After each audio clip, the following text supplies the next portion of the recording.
How do you combat the invisible man effect inside your freelance copywriting business? I'm glad you asked. It kind of goes without saying that the only way to combat invisibility is by getting visible. But a lot of times, new freelance copywriters are like, I don't want to have to be tied to social media all the time. I'm not comfortable getting on video. It makes me super nervous. I have no idea what to say. This sounds like a nightmare. Maybe I don't really want to do this.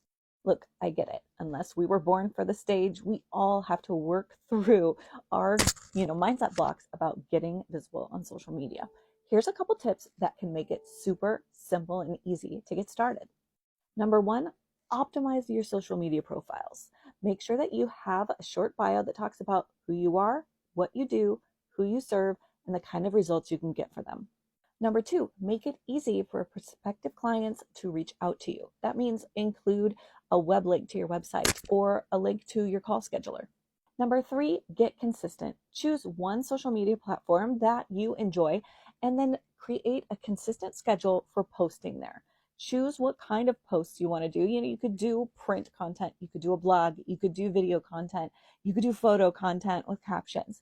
Just pick one and be consistent. And number four, don't blitz yourself. In other words, don't choose 5 social media platforms, determine that you're going to post 3 times a day, and then expect to not burn out. Choose one, pick a consistency schedule, get mastery at that, and then add platforms or frequency. Follow me for more tips on how to build visibility for your freelance copywriting business.